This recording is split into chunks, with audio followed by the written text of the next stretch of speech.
Seismic 7, Chapter 12, Part 3. Wait, seriously, slow down, Raquel says. Your friend without the foot can't keep up. I turn at that, concern flooding me, but Wyatt isn't that far behind.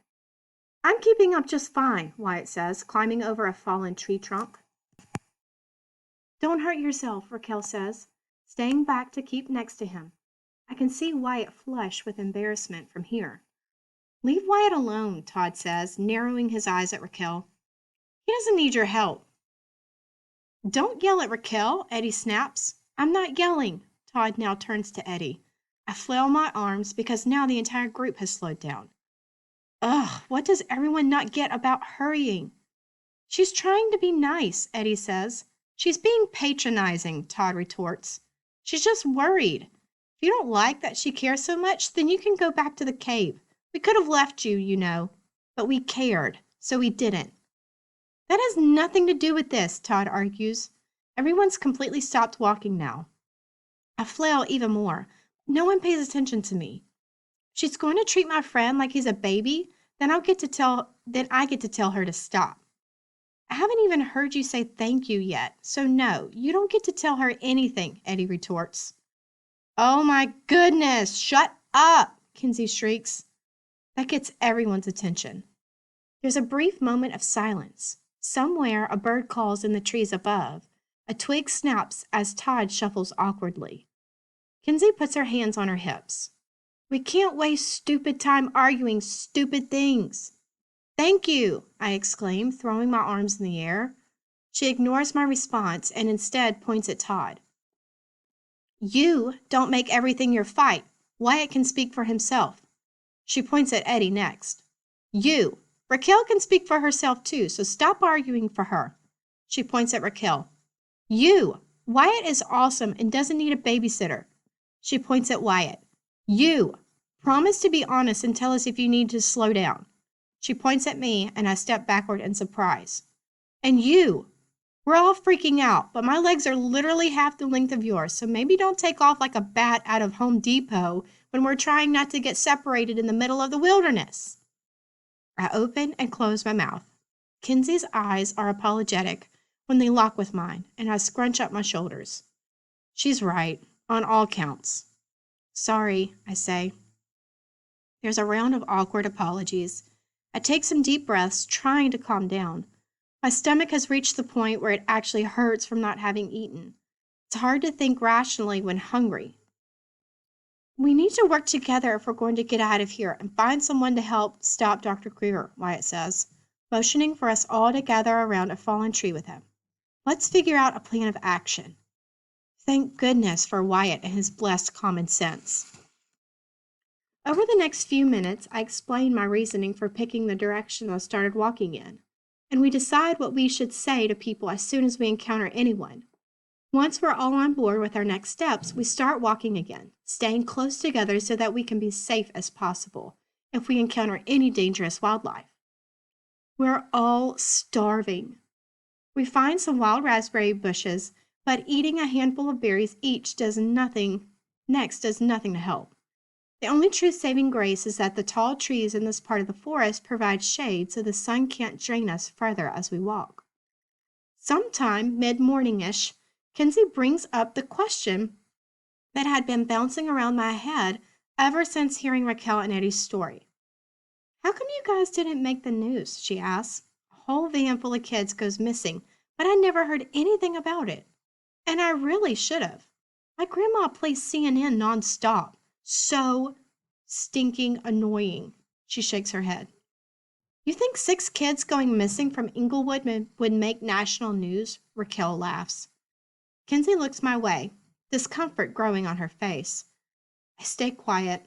Missing kids sounds like a thing that should be on every news channel, but the way Raquel said it makes me feel like I might not actually totally understand. I guarantee you, they picked us because it wouldn't draw attention. We're not exactly a couple of rich white kids from Picket Fenceville. Plus, I don't think anyone knew we made it out of the quake, Raquel continues. Our teacher, Miss Roberts, died that day. She's the only one who saw where we went.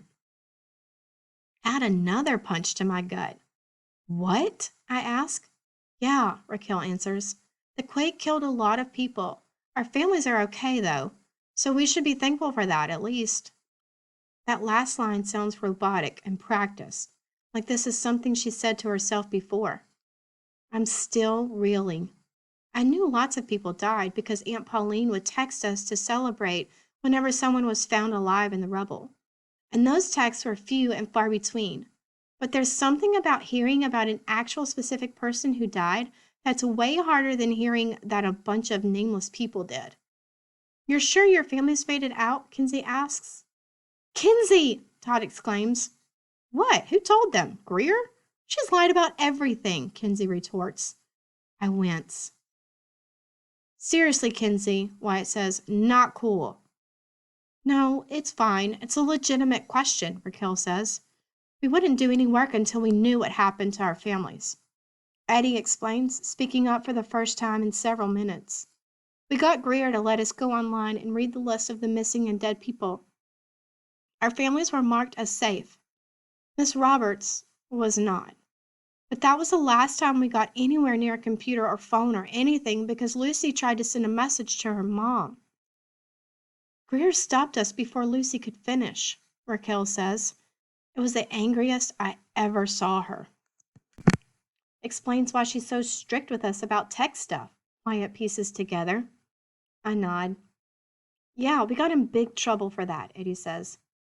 Okay, so what you're saying is that no one knows what happened to you guys that day, Kinsey says, and that your families think you're dead.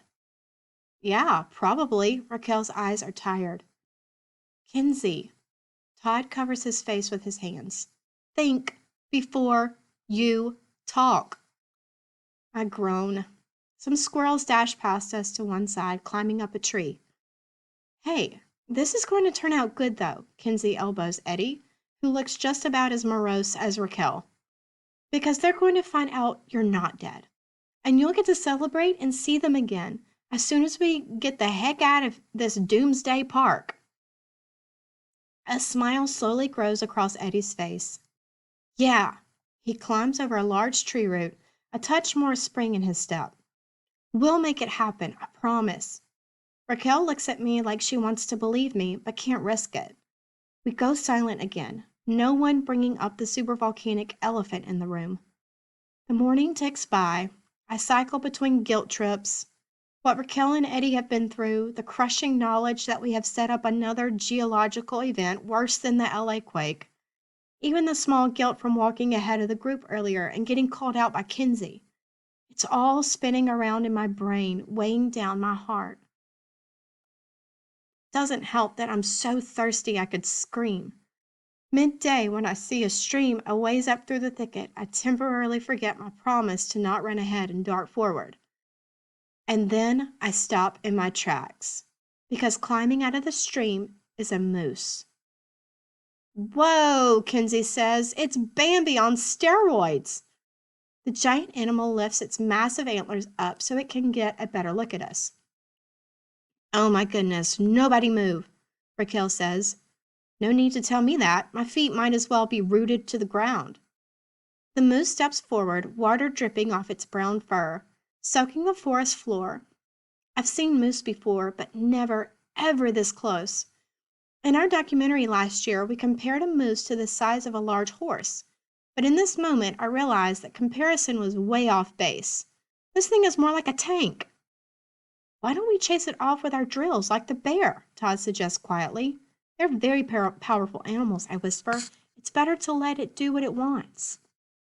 Hopefully, that what it will want will be to leave us alone, Eddie adds. It's just an herbivore, Todd replies. His voice wavers, and I wonder if he's trying to convince himself not to be scared. Its teeth aren't even sharp. The moose regards the conversation with interest, as if it understands what Todd is saying.